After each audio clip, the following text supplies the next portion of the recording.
우리 함께 신앙 고백합니다. 나는 전능하신 아버지 하나님, 천지의 창조주를 믿습니다.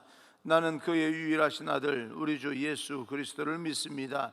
그는 성령으로 잉태되어 동정녀 마리아에게 나시고 본디오 빌라도에게 고난을 받아 십자가에 못 박혀 죽으시고 장사된 지 사흘 만에 죽은 자 가운데서 다시 살아나셨으며 하늘에 오르시어 전능하신 아버지 하나님 우편에 앉아 계시다가 거기로부터 살아있는 자와 죽은 자를 심판으로 오십니다. 나는 성령을 믿으며 거룩한 공교회와 성도의 교제와 죄를 용서받는 것과 몸의 부활과 영생을 믿습니다. 아멘.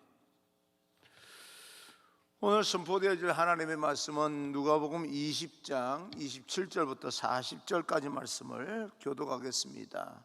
누가복음 20장 27절부터 40절입니다. 교독합니다. 부활이 없다고 주장하는 사두개인 중 어떤 이들이 와서 물어 이르되 선생님이여 모세가 우리에게 써주기를 만일 어떤 사람의 형이 아내를 두고 자식이 없어 죽이면 그 동생이 그 아내를 취하여 형을 위하여 상속자를 세울지니라 하였나이다. 그런데 7형제가 있었는데 마지가 아내를 취하였다가 자식이 없이 죽고 그 둘째와 셋째가 그를 취하고 7이 다 그와 같이 자식이 없이 죽고 그 후에 여자도 죽었나이다. 7이 다 그를 아내로 취하였으니 부활 때에 그 중에 누구의 아내가 되리이까? 예수께서 이르시되 이 세상의 자녀들은 장가도 가고 시집도 가되 저 세상과 및 죽은 자 가운데서 부활함을 얻기에 합당히 여김을 받은 자들은 장가 가고 시집 가는 일이 없으며 그들은 다시 죽을 수도 없나니 이는 천사와 동등이요 부활의 자녀로서 하나님의 자녀임이라. 죽은 자가 살아난다는 것은 모세도 가시나무 떨기에 관한 글에서 주를 아브라함의 하나님이요 이삭의 하나님이요 야곱의 하나님이시라 칭하였나니 하나님은 죽은 자의 하나님이 아니요 살아있는 자의 하나님이시라. 하나님에게는 모든 사람이 살았느니라 하시니 서기관 중 어떤 이들이 말하되 선생님 잘 말씀하셨나이다 하니 그들은 아무것도 감히 더 물을 수 없음이더라. 아멘. 우리 앞뒤 좌우 인사합니다. 축복합니다. 성령 충만 행복하십시오. 인사합니다. 축복합니다. 성령 충만 행복하십시오. 오늘은 부활의 자녀, 하나님의 자녀라고 하는 제목으로 여러분과 함께 또 새벽에 주시는 음성을 듣겠습니다. 우리가 부활 신앙을 가지고 살아간다고 하는 것은 무엇을 의미하는 것일까? 많은 것을 가지고 있으면서 불만족하고 불안하고 또 불행하게 사는 사람이 있는가 하면 정말 우리가 보기에 가진 것이 없음에도 불구하고 만족하고 평화 속에 행복하게 살아가는 사람이 있습니다. 그리고 죽음 앞에서 두려워하며 불안해하는 사람이 있는가 하면 죽음 가운데서라 할지라도 침착하며 평화롭게 죽음을 맞이하는 사람도 있습니다. 어떻게 그렇게 다를 수 있을까? 그렇게 생각을 한번 해봅니다. 어떻게 어떤 사람은 마지막 시간을 두려움으로 만나는데 어떤 사람은 그 마지막 죽음 앞에서 해같이 빛나는 얼굴로 죽음을 맞이할 수 있을까? 아마도 그 비밀은 그 가운데 믿음 가운데 부활 신앙이 있느냐 없느냐 그 차이일 것입니다. 부활의 신앙으로 현 모든 상황을 넉넉히 우리 가운데 모든 우리 하나님의 사람들 극복하고 이겨낼 수 있기를 바랍니다. 모든 불안과 여러 가지 우리 마음속에 불행 이런 모든 것들은 죽음으로부터 시작이 됩니다. 그런데 우리가 죽음을 극복하게 되면 심리적으로나 정신적으로나 영적으로나 죽음을 극복하게 되면 우리는 두려움 가운데 죽음을 맞이하는 것이 아니라 당당하게 죽음을 맞서서 한 걸음 한 걸음 앞으로 나아갈 수가 있고 이 땅에서 육신의 몸을 벗는 그 죽음이 마지막이 아니라 또 하나님과 함께 영원히 살 그 천국이 있다는 사실을 깨닫게 될 때 우리는 그렇게 죽음을 두려워하지 않게 됩니다. 그런 우리 모두가 되어지기를 주님 이름으로 축복합니다. 예수님을 찾아 나온 사람 중에 시비를 걸기 위해서 나온 사람들이 있었습니다.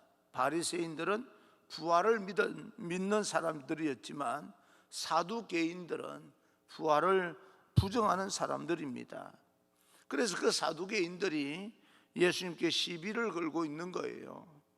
세상에서 일어나지 않을 일을 가지고 시비를 걸고 있습니다.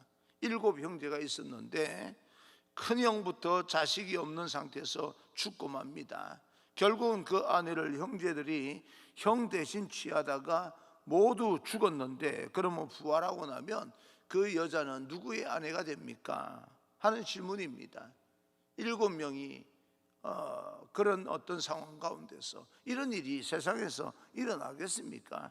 극단적인 이야기죠. 그러니까 예수님께 시비를 걸려고 나온 거예요. 유대인의 문화 속에서 7이라고 하는 숫자는 단순히 숫자 7이라고 하는 그런 어떤 부분을 뜻하는 것이 아니라 완전수이기 때문에 계속해서 그렇게 해 나가다 보면 이 누구의 아내가 되겠느냐라고 하는 것이, 이 밑도 끝도 없는 일어나지도 않을 일을 가지고 지금 시비를 걸고 있습니다. 예수님의 대답을 듣기 전에 사두개인의 이 마음을 한번 우리가 살펴볼 필요가 있습니다.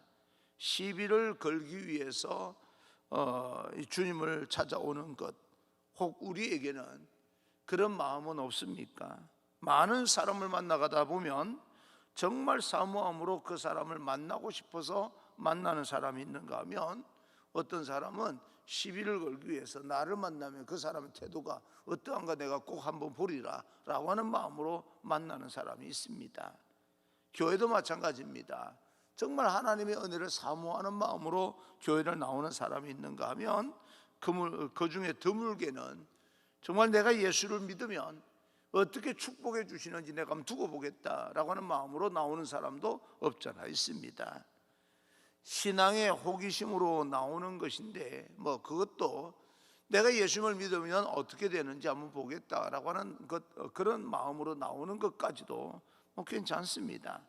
그러나 어떤 사람은 정말 시비를 걸기 위해서 교회를 나오는 사람도 있습니다.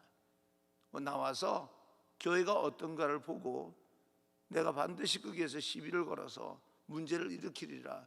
여러분 그렇게 하지 않아서 여러분은 그런 사람이 설마 그런 사람이 있겠냐라고 생각을 하겠지만, 때로는 시비를 걸기 위해서 나오는 사람도 있습니다. 장기적으로 다니는 사람이 아니라 할지라도 어떨 때는 코로나 이 팬데믹 시대에 여러 가지 지시가 내려왔는데 잘 지키나 안 지키나 두고 보자 하고 나오는 사람들이 이제 시비를 걸려고 나오는 사람일 수도 있는 거죠. 그런 개념으로도 받아들일 수도 있겠습니다. 참 피곤하고 어려운 사람이지만 그 사람을 눈치를 보면서 예배를 드릴 수밖에 없는 그런 상황이 될 수도 있겠지만, 아무리 설명을 해도 듣지 않는 그런 사람들을 보면서 안타까운 마음이 들 때도 있습니다.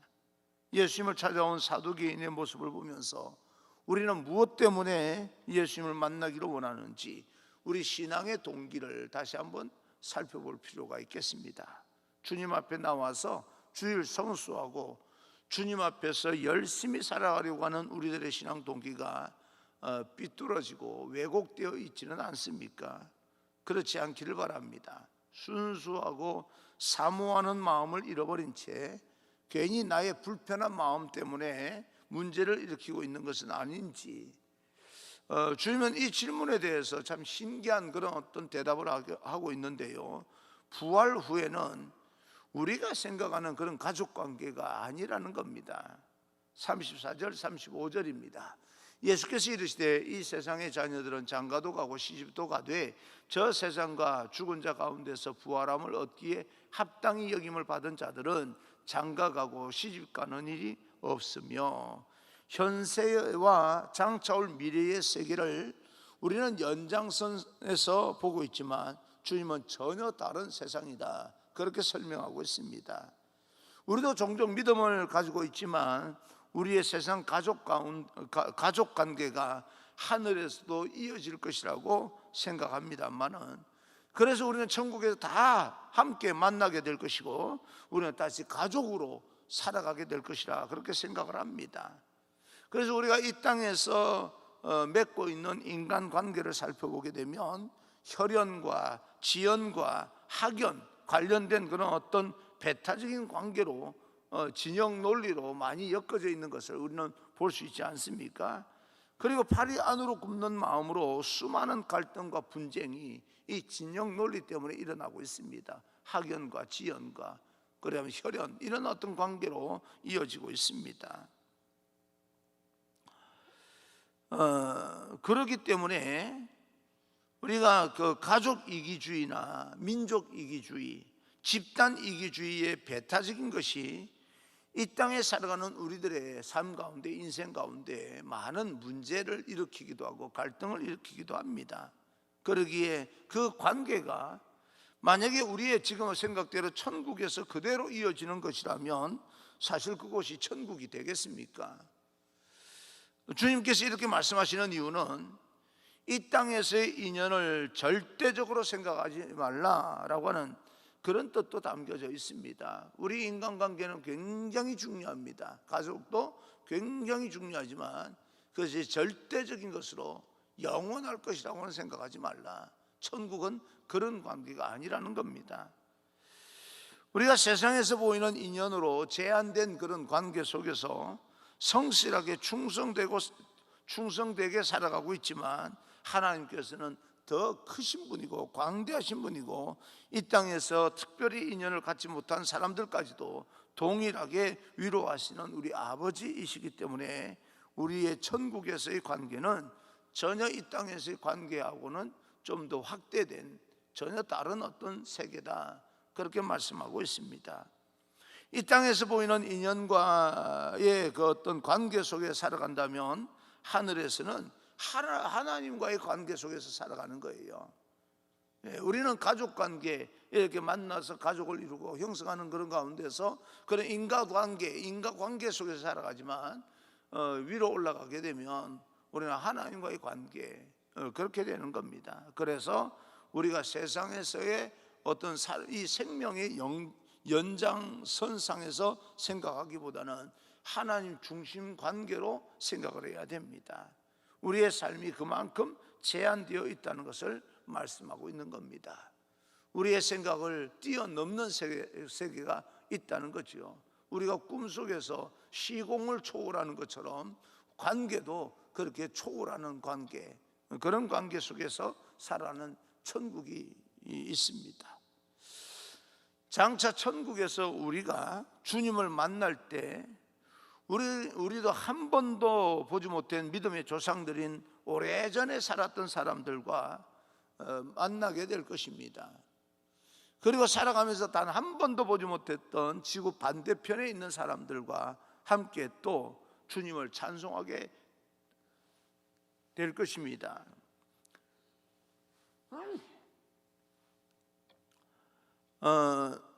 그런 거대한 믿음의 공동체, 그리스도 안에서 오직 하나님의 자녀된 그런 어떤 믿음의 공동체로 하나님 앞에 서게 될 것이고, 우리는 어떤 관계, 이런 어떤 여러 가지 관계 속이 아니라 하나님과의 관계 속에서 천사처럼 살아가게 될 것입니다. 36절입니다. 36절, 그들은 다시 죽을 수도 없나니 이는 천사와 동등이요 부활의 자녀로서 하나님의 자녀임이라. 하늘에서 만나게 되는 사람들, 이 땅에서 만나는 사람들과는 전혀 다른 관계의 사람들이지만 이 땅과 전적으로 다른 한 가지는 더 이상 죽음도 끝도 없이 천사와 동등한 그런 존재가 된다라고 하는 겁니다. 우리는 세상의 끝에 대한 죽음에 대한 두려움을 지니고 살아갑니다. 하지만 천국에서 영원한 세계를 살아가게 될 것입니다. 그것은 끝이 없습니다. 죽음도 아픔도 눈물도 없습니다. 고통도 없습니다. 우리는 그것을 성경을 통해서 계속해서 듣고 있는 겁니다. 그러한 영원한 세계를 바라보고 살아가는 사람들, 그런 부활의 신앙을 가지고 살아가는 사람은 그렇지 않은 사람과 같을 수가 없지요. 이 땅에서의 삶도 마찬가지입니다. 제한된 인생의 시간이 삶의 전부라고 생각하지 않을 것입니다. 그래서 우리는 이 땅에서의 모든 힘듦과 어려움과 고통들을 우리 심리적으로도 극복되어진 상태로 살아가게 됩니다. 하나님께 영광된 존재로 살아가게 되는 거죠. 그러나 성경에서 우리는 믿음을 가진 부활의 신앙을 가진 사람의 고백을 들을 수가 있는데, 예를 들어서 사도 바울의 경우입니다. 사도 바울의 경우를 보게 되면 고린도후서 4장 16절에서 18절까지 말씀을 보게 되면, 그러므로 우리가 낙심하지 아니하노니 우리의 겉사람은 낡아지나 우리의 속사람은 날로 새로워지도다. 우리가 잠시 받는 환난에 경한 것이 지극히 크고 영원한 영광에 중한 것을 우리에게 이루게 함이니, 우리가 주목하는 것은 보이는 것이 아니요 보이지 않는 것이니, 보이는 것은 잠깐이요 보이지 않는 것은 영원함이라. 그래서 자신의 이 땅에서 삶에 너무 집착하지 말고 부활의 신앙을 가지고 담대하게 살아가며 도전적으로 살아가라라고 하는 그런 메시지를 우리에게 던져주고 있습니다. 37절 38절입니다. 죽은 자가 살아난다는 것은 모세도 가시나무 떨기에 관한 글에서 주를 아브라함의 하나님이요 이삭의 하나님이요 야곱의 하나님이시라 칭하였나니, 하나님은 죽은 자의 하나님이 아니요 살아있는 자의 하나님이시라. 하나님에게는 모든 사람이 살았느니라 하시니, 아브라함의 하나님, 이삭의 하나님, 야곱의 하나님. 이 아브라함과 이삭과 야곱은요, 오래전에 우리가 알지 못하는 그 시대에 죽은 사람들입니다. 예수님은 이들을 살아있는 사람이라고 이야기합니다. 이유는 그들이 주님 안에 하나님과 관계를 맺으면서 지금 하나님과 함께 있는 살아있는 존재다. 우리는 과거에 알지 못하는 그 시대에 죽은 사람으로 알고 있지만 하나님 안에는 살아있는 사람이다. 그렇게 말씀하고 있는 겁니다. 우리는 세상에 제한된 이런 어떤 곳에서 살아가기 때문에 죽음이 끝이라 생각하고 망이라고 이야기합니다. 끝났다는 거예요. 그래서 세상에서 맞이하는 마지막 시간을 우리는 사망이라고 이야기합니다. 하지만 성도들은 죽어서 망했다고 표현하지 아니하고 잠들었다 그렇게 표현합니다. 잠들었다라고 하는 것은 깨어나는 것을 전제로 하는 그런 이야기입니다. 우리의 삶이 여기에서 모든 것으로 끝나는 것이 아닙니다. 이 땅에서 장막이 무너지면 하늘에 있는 집, 하나님께서 우리를 위하여서 예비해 두신 집이 있다는 것을 우리는 기억하고 살아야 됩니다. 우리의 육체가 낡아지고 상처를 입고 병들어 죽어간다 할지라도 그것이 끝이 아니라고 하는 것을 믿고 살아가는 사람들이 바로 하나님의 백성들입니다. 그래서 이 땅에서 일어나는 모든 일들과 또 육신의 질병까지도 우리는 두려워하지 아니하며 극복하고 살아가게 되는 겁니다. 그래서 우리들이 많은 장례를 경험하지만 성도의 죽음이 그래서 다른 사람들과는 전혀 다르다는 겁니다. 마치 모든 것이 끝난 것처럼 절망의 눈물을 흘리는 것이 아니라 우리는 다시 만날 그날을 기억하며 이별의 눈물을 흘리는 것뿐입니다. 신실하게 믿음으로 살아가다가 주님의 부르심을 받고 하늘로 올라간 분의 장례는 다른 사람의 슬퍼하는 마음으로 그 눈물을 흘리는 것이 아니라 세상 사람과는 전혀 다른 이별의 어떤 눈물로 장례를 치르는 것입니다. 저 하늘에서 우리 모두가 주님 안에 앞에서 다시 만날 것을 소망하기 때문에 그렇습니다. 그런 부활의 소망을 가지고 살아간다는 것은 귀중한 인생입니다. 우리는 알고 보면 이 땅에서 다른 사람과 비교해서 좀 더 많이 가졌다 덜 가졌다라고 하는 것 때문에 여러 가지 우리가 위축받기도 하고 또 교만하기도 하고 겸손해지기도 하고 하는 그런 어떤 것이 있지만, 사실은 알고 보면요, 우리는 하나님을 믿는 믿음 하나만 가지고도 이 땅에 살아가는 귀중한 존재들입니다. 39절 40절 봅니다. 서기관 중 어떤 이들이 말하되 선생님이 잘 말씀하셨나이다 하니 그들은 아무것도 감히 더 물을 수 없음이더라. 아무리 서기관으로 율법학자로 하나님에 대해서 잘 알고 있는 사람이라 할지라도 정말 하나님께 속한 모든 진리를 깨닫고 통찰할 수는 없는 거지요. 예수님께서 우리의 모든 삶의 그 비밀, 참 진리를 우리에게 메시지로 던져주고 있는데, 그 메시지를 잘 듣고 있던 이 서기관과 바리새인들, 사두개인들, 이 사람들이요 감탄을 하는 겁니다. 정말 맞다라고 자기들도 뭐 시비를 걸기 위해서 질문하고 하지만 예수님의 대답을 듣다 보니까 자기들도 인정할 수밖에 없었던 거죠. 여러분, 주님은 그런 분입니다. 우리가 가지고 있는 생각들이 때로는요, 지금은 뭐 목숨을 내걸 만큼 옳은 일이고 진리이고 공의롭고 뭐 그럴 것처럼 보이지만, 정의롭고 그럴 것처럼 보이지만 어느 정도 시간이 지나면요 정의의 개념도 바뀌고 공의의 개념도 바뀌는 것을 볼 수가 있습니다. 절대적인 것이 될 수가 없다 그 말이에요. 내가 어떤 사람과 논쟁을 하면서 뭐 목에 막 이 거품을 물면서 내 주장을 이제 그에게 전달을 합니다. 논쟁이 끝이 없어요. 대화가 안 됩니다. 내가 주장하는, 끝까지 거품을 물면서 주장하는 그 진리가 얼마 지나지 않아서 내가 생각을 잘못했구나, 얼마나 멋쩍을 때가 있는 거예요. 우리의 생각이 다 옳은 것만은 아닙니다. 지금은 그것이, 내가 말하는 것이 다 옳다고 생각을 하지만 시간이 지나고 나면 그 별로 중요한 것 같지 않은 그런 일들 가지고 내가 왜 그랬지라고 생각할 때도 있는 거예요.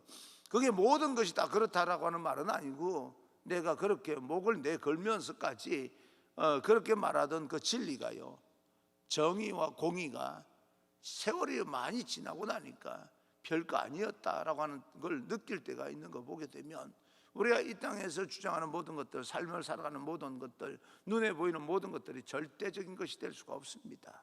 절대적인 것은 하나님이십니다. 하나님은 여전히 살아 계십니다. 오늘 부활의 신앙을 가지고 살아가는 여러분 모두에게 하나님의 큰 은총이 임하기를 바라고, 그 부활의 신앙으로 믿음을 가지고 천국을 소망하는 그 믿음을 가지고 한 걸음 한 걸음 이 땅에 일어나는 모든 일들을 극복하며 승리하는 그런 하나님의 백성 여러분들 되기를 주님 이름으로 축복합니다.